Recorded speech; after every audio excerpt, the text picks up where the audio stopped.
इस वीडियो में हम लोग बात करने वाले हैं एंगुलर 18 के नए फीचर के बारे में। जी हाँ, एंगुलर 18 का नया फीचर आ चुका है, तो हम लोग डिटेल में समझेंगे स्टेप बाय स्टेप एंगुलर 18 के नए फीचर्स, और मैं आपको डिटेल में समझाऊंगा।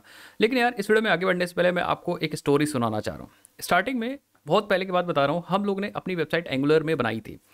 एक क्लाइंट की वेबसाइट थी, ना कि एग्जैक्टली हमारी वेबसाइट थी। एंगुलर बनाई थी, तो एंगुलर हम लोगों ने पुराना वर्जन यूज़ किया था, उस समय का लेटेस्ट था, बट आज के समय से देखें तो उस पुराना वर्जन यूज़ किया था। तो बहुत सारी दिक्कत आई, जैसे एसएसआर सर्वर साइड रेंडरिंग में बहुत सारी प्रॉब्लम्स आई थी। एंड उन प्रॉब्लम्स की वजह से अगर देखा जाए तो हम लोगों ने एंगुलर फ्रेमवर्क ही छोड़ के रिएक्ट और नेक्स्ट जेएस यूज़ किया काम करने के लिए। सर्वर साइड रेंडरिंग में काफ़ी दिक्कतें आई, हमें अलग से डिपेंडेंसीज यूज़ करनी पड़ रही थी, अलग से मॉड्यूल यूज़ करना पड़ा था angular universal server side rendering करने के लिए। देन बहुत सारी चीज़ें कॉम्प्लेक्स बनी थी, क्योंकि मुझे रिएक्ट के बारे में भी नॉलेज थी, नेक्स्ट के बारे में नॉलेज थी, एंगुलर के बारे में नॉलेज थी। तो मुझे ऐसा पर्सनली लगा कि अगर हम रिएक्ट यूज़ करेंगे या नेक्स्ट जेएस यूज़ करेंगे रेंडरिंग के लिए, सर्वर साइड रेंडरिंग, तो काफ़ी हमें एडवांटेज मिल रहा था। और नेक्स्ट जेएस में सर्वर साइड रेंडरिंग बहुत आसानी से हो रही थी, तो इसीलिए हमने थोड़ा सा वहाँ प्लान ड्रॉप आउट किया और एंगुलर को मैंने कहा भाई अभी छोड़ देते हैं, और हम लोग थोड़ा सा रिएक्ट और नेक्स्ट जेएस के बारे में सीखते हैं, और सीखने के साथ साथ हम अपनी वेबसाइट में इंप्लीमेंट करते हैं। लेकिन जब हम एंगुलर को हम लोग ने ड्रॉप किया और नेक्स्ट जेएस और रिएक्ट पे हम लोगों ने काम करना स्टार्ट किया वेबसाइट में, थोड़े दिन बाद ही एंगुलर का 17 वर्जन आ गया। और एंगुलर के 17 वर्जन में बहुत सारे चेंजेस किए गए और बहुत सारी नई चीज़ें ऐड की गई, और उसमें से सर्वर साइड रेंडरिंग वगैरह भी थे। मतलब वो फीचर्स जो नहीं थे एंगुलर के पास, या फिर वो फीचर्स जो हम लोग अलग से मॉड्यूल को ऐड करके और हम लोग एंगुलर में ला रहे थे, प्लगइन्स ऐड करके ला रहे थे, वो फीचर्स एंगुलर में डाल दिए गए थे। एंड उन्हीं फीचर्स को अब एंगुलर 18 में अपडेट कर दिया गया, एंड कुछ नए फीचर्स भी डाल दिए गए। तो अब एंगुलर 18 या एंगुलर का जो नए वर्जन आ रहे हैं वो भाई मार्केट में बहुत ज़्यादा कॉम्पीट करने वाले हैं। और ऑब्वियसली बात है भाई, गूगल का प्रोडक्ट है तो मार्केट में तो कॉम्पीट पहले भी कर रहा था और अभी भी कर रहा है। तो अब बिना किसी टाइप वेस्ट किए हुए हम लोग चलते हैं, वीडियो को स्टार्ट करते हैं और स्टेप बाय स्टेप समझते हैं, कुछ इंपॉर्टेंट फीचर्स के बारे में समझते हैं। एंड हमारे पास यहाँ पे प्रोजेक्ट अवेलेबल है, तो प्रोजेक्ट में भी मैं आपको सिखाऊंगा कुछ अगर सिखाने वाली चीज़ होगी, अदरवाइज मैं चीज़ें आपको समझा दूंगा। सो आपको क्या करना है, बस वीडियो में लास्ट तक बने रहना है। आ जाते हैं यहाँ पे, हमने क्या किया, सबसे पहले हमने एंगुलर को इंस्टॉल किया CLI के थ्रू, एंड हमने एक नया प्रोजेक्ट बना लिया। एंड हमें जो 17 में फीचर्स मिल रहे थे, स्टैंड अलोन कंपोनेंट्स, वो सारे कंपोनेंट्स मिल गए। मतलब अभी तक आपने नहीं समझा तो मैं बता दूं कि पहले क्या होता था कि हम लोग जब एंगुलर का प्रोजेक्ट बनाते थे, तो जब हम लोगों ने एंगुलर का प्रोजेक्ट बनाया तो वहाँ पे एक मॉड्यूल सिस्टम होता था। मॉड्यूल सिस्टम की हेल्प से क्या होता था कि सारी चीज़ें मॉड्यूल के अंदर होती थी, और जब हम कोई चीज़ यूज़ करना चाह रहे हैं तो हमें उस मॉड्यूल को यूज़ करना होता था, देन उस मॉड्यूल के अंदर की चीज़ हम यूज़ कर सकते थे। बट एंगुलर 17 से क्या किया गया कि ये मॉड्यूल सिस्टम ऑप्शनल कर दिया गया कि इफ़ यू वांट तो by default stand alone components भी बना सकते हो, बाय डिफॉल्ट बनते। लेकिन अगर आप नहीं चाहते हो तो आप पुराना तरीका यूज़ कर सकते हो, बट अगर आप चाहते हो तो स्टैंड अलोन कंपोनेंट्स को बाय डिफॉल्ट दे दिया गया। मतलब ये है कि अब जो कंपोनेंट्स हम बनाएंगे, डायरेक्टिव्स जो बनाएंगे, वो बिना मॉड्यूल्स के होंगे, अकेला खुद का स्टैंड अलोन कंपोनेंट होगा, और उन कंपोनेंट्स को आप कहीं भी यूज़ कर सकते हो, स्टैंड अलोन कंपोनेंट्स। तो हमें यहाँ पे स्टैंड अलोन का फीचर मिल गया। दैट मीन्स अगर आप देखो यहाँ पे, तो हमारा ये जो कंपोनेंट है, होम कंपोनेंट हमने बना रखा है। आपको दिखाऊँ, home dot component dot TS file. And ये जो कंपोनेंट है, ये कंपोनेंट एक स्टैंड अलोन कंपोनेंट है। ये कहीं भी मेंशन नहीं है किसी भी मॉड्यूल में। पहले ऐप मॉड्यूल के अंदर ये मेंशन हो जाता था ऑल अपने आप, बट यहाँ पे नहीं मेंशन है। एंड जो भी चीज़ें हैं हम यहाँ पे स्पेसिफाई कर सकते हैं, इसकी डिपेंडेंसीज, किसको इंपोर्ट कर रहा है, ये सब चीज़ हम यहाँ पे स्पेसिफाई कर सकते हैं।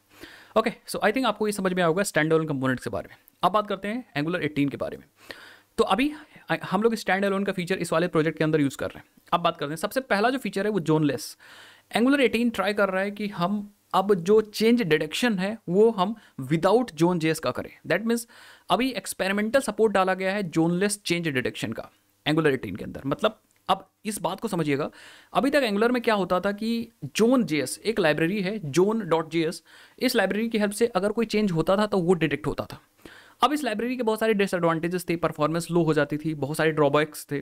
तो एंगुलर ने क्या किया, एंगुलर 18 के अंदर ये ट्राई किया कि अब हम लोग चेंजेस को डिटेक्ट करेंगे विदाउट जोन जेएस। इसकी हेल्प से बहुत सारे हमारे काम होंगे। Improving composability for the micro front end interoperability with other frameworks. अब हम और अच्छे से इंटरपोर्टेबल बना पाएंगे अपने ऐप्स को माइक्रो फ्रेमवर्क्स के साथ। माइक्रो फ्रंट एंड नहीं पता तो उसके लिए एक अलग वीडियो होती है, बट आप ऐसा समझ लो जैसे माइक्रो सर्विसेज बैकएंड के लिए होता है, वैसे माइक्रो फ्रंट एंड के लिए होता है। देन इसकी हेल्प से हमारा जो faster initial render and run time, तो एक्चुअली जो रेंडरिंग होती थी वो थोड़ा सा फास्टर हो जाएगी as compared to that zone JS जो हम लोग यूज़ करते थे। इंपॉर्टेंट बात है, बंडल साइज भी हमारी कम हो जाएगी अगर आप जोनलेस चेंज डिटेक्शन यूज़ करोगे। कहने का मतलब हर बार फर्जी का चेंजेस नहीं होंगे, ठीक है। मोर रीडेबल स्टैक ट्रेस अब हमें मिलेगा और डिबगिंग भी हमारी सिंपल हो जाएगी। तो जोनलेस काफ़ी तगड़ी चीज़ है। अब इसको कैसे यूज़ करेंगे मैं आपको बताता हूँ। हम लोग क्या करते हैं, अगर हम कॉन्फिग app.config.ts के अंदर आते हैं, तो अभी क्योंकि एक्सपेरिमेंटल है, तो जब आप ऐप्स बनाओगे तो वहाँ पे बाय डिफ़ॉल्ट आपको जोन का सपोर्ट दिया जाएगा। अभी मैं 18 की बात कर रहा हूँ जब वीडियो बना रहा हूँ, तो बाय डिफ़ॉल्ट आपको जोन का सपोर्ट मिल जाएगा। तो हम लोग उसको इनेबल कर सकते हैं, जोनलेस चेंज डिटेक्शन को। कैसे करेंगे आप देखिए यहाँ पे। सो हम आएंगे app.config.ts फाइल के अंदर, एंड यहाँ पे प्रोवाइडर्स नाम की एक एरे है। इस प्रोवाइडर नाम की एरे में वो सारे प्रोवाइडर्स दिए जाते हैं। तो हमने यहाँ पे प्रोवाइड एक्सपेरिमेंटल जोनलेस चेंज डिटेक्शन यहाँ पे एक फंक्शन कह सकते हो कॉल कर लिया है। एंड ये देखिए, इस फंक्शन की हेल्प से हम लोगों ने जो प्रोवाइडर यूज़ किया है वो यूज़ किया एक्सपेरिमेंटल जोनलेस चेंज डिटेक्शन वाला प्रोवाइडर। सो दैट मीन्स अब हमने ऐप के अंदर हम जोनलेस चेंज डिटेक्शन वाला कॉन्सेप्ट यूज़ करेंगे। उसके बाद आपको बहुत सारी चीज़ करनी है। आपको आना है angular.json फाइल के अंदर, और यहाँ पे आपको zone.js पॉलीफिल के अंदर दिखेगी, वो अब आपको हटा देनी है। वो हटा दोगे, उसके बाद जब आप कंपोनेंट्स यूज़ करोगे, home.component.ts के अंदर है, तो आप देखो हमने एक वेरिएबल बनाया है। आई थिंक हम लोगों ने ऐप कंपोनेंट के अंदर बनाया। तो app.component.ts के अंदर जाओगे तो हम लोगों ने एक देखिए वेरिएबल बनाया टाइटल, और टाइटल को बनाया with the help of signal. And यहाँ पे हम लोगों ने अपना वेरिएबल की वैल्यू डाल दी है। एंड देन जब बटन आप क्लिक कर रहे हो तो हमने title.set इसका सेटर मेथड यूज़ किया चेंज करने के लिए इसको। एंड हमने अपने टेम्पलेट के अंदर हमने टाइटल के गेटर मेथड से यूज़ करके यहाँ पे यूज़ किया है और उसको प्रिंट किया है। अब अगर इसका आउटपुट हम देखते हैं, सो लेट मी सो यहाँ पे आते हैं, एंड इसको बंद कर दो यार। यहाँ पे आते हैं, ये देखिए, ठीक है। सो जैसे हम इस पर क्लिक करेंगे आपका टाइटल चेंज हो जाएगा। तो यहाँ पे जो चेंज डिटेक्शन हो रहा है वो हो रहा है एक्चुअली जोनलेस चेंज डिटेक्शन, जो एंगुलर का नया फीचर है। बट हमें ध्यान रखने की बात है कि ये अभी भी एक्सपेरिमेंटल है। दैट मीन्स नेक्स्ट आने वाले वर्जन्स में ये क्या हो जाएगा, परमानेंट हो जाएगा, स्टेबल हो जाएगा। तो जब स्टेबल हो जाएगा तब हम और अच्छे से इसको यूज़ कर पाएंगे अपने प्रोजेक्ट्स के अंदर। बाकी इसके बारे में आप जा करके पढ़ सकते हो एंगुलर के नए, ऑब्वियसली बात है, डॉक्यूमेंटेशंस में एंड आर्टिकल्स में आपको बहुत इन्फॉर्मेशन मिल जाएगी। सिर्फ मैंने बताया उतना ही नहीं है, अगर आप पढ़ोगे तो बहुत सारी चीज़ें सॉल्व करता है। बंडल जो बनेगा बिल्ड करने पे, वो तो भाई ऑब्वियसली बात है स्मॉल हो जाएगा, और पेजेस जो होंगे फास्ट लोड होंगे, काफ़ी इसके फ़ायदे हैं। तो इसके बारे में आप पूरा एक आर्टिकल ही पढ़ सकते हो जा करके। नेक्स्ट बढ़ते हैं। सो अब हमारे एंगुलर की जो नई वेबसाइट थी angular.dev, जो हमने अपने पिछले वीडियोज़ के एंगुलर के मतलब पिछले वाले वीडियोज़ के अंदर बात की थी angular.dev, उसको अब मतलब बाय डिफ़ॉल्ट कर दिया गया है। मतलब अगर आप angular.io को ओपन करते हो तो आपको angular.dev ओपन होगा। मैं आपको दिखाता हूँ, लेट्स ओपन। आ जाते हैं यहाँ पे, एंड अगर मैं यहाँ पे एंगुलर सर्च करता हूँ गूगल पे, एंड angular.io वाली साइट खुली है, इसको अगर ओपन करता हूँ तो आप ये देखिए एंगुलर की नई वाली वेबसाइट पे जाओगे angular.dev, और इस वेबसाइट को काफ़ी तगड़े तरीके से बनाया गया। तगड़े इन द सेंस कि मैं क्या बोलना चाह रहा हूँ, तगड़े मतलब काफ़ी अच्छे से बनाया गया। डॉक्स का सेक्शन अलग है, ट्यूटोरियल्स का सेक्शन अलग है, प्लेग्राउंड का सेक्शन अलग है। आप यहीं पे ट्राई कर सकते हो आप अपने कोड्स को रन करके। एंड ट्यूटोरियल में आप क्या कर सकते हो, स्टेप बाय स्टेप इनके ट्यूटोरियल्स को फॉलो करके आप एंगुलर पूरी तरीके से सीख सकते हो। प्लेग्राउंड मतलब आपको चलाने के लिए कोड को अलग से कुछ फॉलो अप नहीं करना, डायरेक्टली यहाँ पे जो इन्होंने वर्क स्पेस दिया है, कह सकते हो इन्वायरमेंट दिया है, वहीं पे आप रन कर सकते हो। यहाँ पे आप देखो मैंने सिर्फ प्लेग्राउंड पे क्लिक किया था, एंड यहाँ पे देखो आपके पास फाइल है, टीएस फाइल, आप कोड लिख सकते हो, कंपोनेंट की फाइल है। यहाँ पे प्रीव्यू देख सकते हो, और साथ ही साथ में आप यहाँ पे कंसोल एंड टर्मिनल भी एक्सेस कर सकते हो। तो ये वाली जो वेबसाइट है ये अब बाय डिफ़ॉल्ट हमारी होम है एंगुलर डेवलपर्स के लिए। सो काफ़ी तगड़ी यार, इसको थोड़ा एक्सप्लोर करोगे तो आप चीज़ समझ जाओगे। एंड आप यहाँ पे देखोगे तो आप वर्जन्स को चेंज करके एंड सब पढ़ सकते हो, समझ सकते हो। तो यार देखो, डॉक्यूमेंटेशन पढ़ना अपने आप में एक कला है, और एक अच्छा डेवलपर तभी बन सकता है कोई जब डॉक्यूमेंटेशन को पढ़ के एंड देन डेवलपमेंट करे, देन आप एक बहुत अच्छा डेवलपर बन सकते हो। विदाउट डॉक्यूमेंटेशन काम नहीं होगा। तो डॉक्यूमेंटेशन भी अच्छी होनी चाहिए अगर आप कोई टेक्नोलॉजी सीख रहे हो। अगर डॉक्यूमेंटेशन अच्छी नहीं है किसी भी टेक्नोलॉजी का तो बहुत ज़्यादा मुश्किल होती है वो टेक्नोलॉजी सीखने में, ठीक है। सो लेट्स मूव, आगे बढ़ते हैं हम लोग। एंड कुछ चीज़ें अब स्टेबल कर दी गई हैं, जैसे फॉर एग्जांपल मटेरियल 3 अब स्टेबल कर दिया गया है, ठीक है। दैट मीन्स अब हम मटेरियल 3 को एज अ प्रोजेक्ट में as a stable version use कर सकते हैं। अगर आप यहाँ पे एंगुलर मटेरियल सर्च करोगे, एंगुलर मटेरियल, तो आप देखोगे ये देखिए ये एंगुलर का नया लुक एंड फील है जो आपको एंड्रॉयड में मिल जाएगा। एंड इसको अब स्टेबल कर दिया गया है, आप यहाँ पे जा करके देख सकते हो। एंड कैसे यूज़ करना है, कैसे अपनी प्रोजेक्ट्स के अंदर यूज़ करना है, आप इसको यूज़ कर सकते हो। बहुत सारे कंपोनेंट्स हैं, अलग अलग तरीके की चीज़ें हैं, आप यहाँ पे यूज़ करके और फिर आप अपने प्रोजेक्ट के अंदर पढ़ के अपने प्रोजेक्ट के अंदर यूज़ कर सकते हो। काफ़ी तगड़ी चीज़ है यार। अगर आप कोई डैशबोर्ड वगैरह बना रहे हो या फिर अपनी कोई वेबसाइट है तो एंगुलर मटेरियल को यूज़ करके बना सकते हो। और ये जो वर्जन है एंगुलर मटेरियल का 3 वाला वर्जन जो लेटेस्ट वर्जन है। और बाकी आप यहाँ पे एंगुलर मटेरियल के बारे में सीख सकते हो या मटेरियल 3 टाइप करो, मटेरियल डिज़ाइन।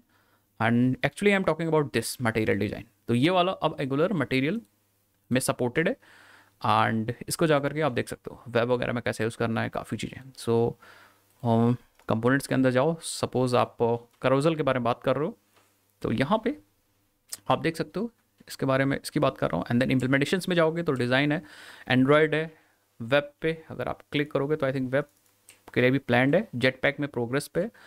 तो let's see something like list देखते हैं।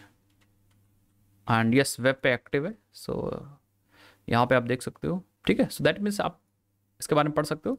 एंड बेसिकली एंगुलर मटेरियल के अलग ही वेबसाइट है, एंगुलर मटेरियल एंड material.angular.io। यहाँ पे जा करके एंड कंपोनेंट्स को अच्छे से पढ़ के अपने प्रोजेक्ट्स में यूज़ कर सकते हो। आई होप आपको समझ में आएगा। सो मटेरियल 3 अब स्टेबल है, that means we can use as a stable version of material 3। Deferrable views जो 17 के अंदर लॉन्च किए गए थे वो अब स्टेबल कर दिए गए। दैट मीन्स अब आप @differ यूज़ कर सकते हो अपने कंपोनेंट्स को लोड करने के लिए। तो अब क्या होगा कि एक तरह का लेजी लोडिंग होगी कंपोनेंट्स में, जिसकी हेल्प से आपका बंडल साइज भी एक्चुअली इंक्रीज होगा, बंडल साइज डिक्रीज होगा, परफॉर्मेंस इंक्रीज होगी। एंड साथ ही साथ में जब कोड आपका रन होगा तो वहाँ पे भी आपको परफॉर्मेंस अच्छे से देखने को मिलेगी।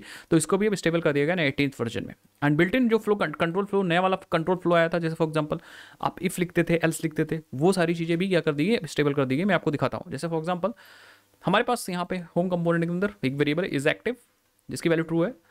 एंड अभी हम लोग को एक कंडीशन लगानी कि अगर यूज़र एक्टिव है या यूज़र एक्टिव है तो हमें यूज़र एक्टिव दिखाना है, यूज़र एक्टिव नहीं तो हमें यूज़र एक्टिव नहीं दिखाना है। तो हम अपने टेम्पलेट के अंदर आकर के और इस तरह से इफ़ यूज़ कर सकते हैं। इफ़ देन इज़ एक्टिव अगर है तो ये इफ कंडीशन चल जाएगा। एंड यहाँ पे हम लिख सकते हैं कि user is active, user is active. और अगर आप आउटपुट देखते हो आकर के सो आप देखोगे यस यूज़र इज़ एक्टिव, ये इफ कंडीशन चल रहा है। बट अगर यूज़र एक्टिव नहीं है, दैट मीन्स अगर हम यहाँ पे आते हैं टीएस फाइल के अंदर, इसको हम कर देते हैं फॉल्स एंड इसको हम फॉल्स कर देंगे। सो आप देखोगे यूज़र इज़ नॉट एक्टिव, तो यहाँ पे नहीं दिखेगा ये, ठीक है। सो ये जो कंट्रोल फ्लो है इसको क्या कर दिया गया, अब स्टेबल कर दिया गया। फॉर आपको लगाना है अपने कंपोनेंट्स के अंदर या अपने टेम्पलेट के अंदर तो आपको @for यूज़ करना है, फॉर, एंड देन आप यहाँ पे ट्रैवर्स कर सकते हो, ठीक है। इसी तरह से आपको अलग अलग कंपोनेंट्स जो मिले उनको आप यूज़ कर सकते हो, स्विच का यूज़ कर सकते हो। थोड़ा सा एक्सप्लोर करने के लिए आप यहाँ पे जाएंगे एंड सर्च करेंगे, @ सर्च कर लो and I think control flow search करते हैं, कंट्रोल लो। ओके सो इफ़ ब्लॉक दिख गया मुझे, कंडीशनल एंड लूप्स। सो आप देख सकते हो यहाँ पे, थोड़ा सा जूम कर देता हूँ, ये देखिए, ठीक है। कंडीशनल एंड लूप्स में आप देख सकते हो कंडीशनल रेंडरिंग कर सकते हो इफ़ की हेल्प से, जो कि यहाँ पे कर रखा है इन्होंने। इफ़ अगर एडमिन है तो एडमिन वाली बटन इरेज डेटाबेस की बटन दिखेगी, अदरवाइज नहीं दिखेगी। इसी के साथ एल्स भी लगा सकते हो आप, इफ़ के साथ एल्स भी, ये देखिए। अगर एडमिन नहीं है तो आप कुछ और दिखा सकते हो, जैसे मैं यहाँ पे अगर चाहूँ तो मैं यहाँ पे एल्स यूज़ कर सकता हूँ और यहाँ पे ले सकता हूँ user is not active. Save कर लीजिए एंड देखिए सो यूज़र इज़ नॉट एक्टिव। अब डिपेंड करता है कि इसकी वैल्यू क्या है, किसकी वैल्यू, आपके कंपोनेंट के अंदर इस वाले वेरिएबल की वैल्यू क्या है, उस हिसाब से वो इफ़ और एल्स अपने आप से एक्सिक्यूट होंगे, ठीक है। सो इसी हिसाब से आप लिस्ट को रेंडर करना है आपको तो आप फॉर यूज़ कर सकते हो, ये देखिए। अगर आपके पास कोई लिस्ट है तो आप फॉर यूज़ करके उस लिस्ट को प्रिंट कर सकते हो। ऐसे करके आपको बहुत सारी चीज़ें मिल जाएंगी, लूप को ट्रैक कर सकते हो, ठीक है। सो ये चीज़ें अब क्या कर दी गई, अब स्टेबल कर दी गई है एंगुलर के नए वर्जन में।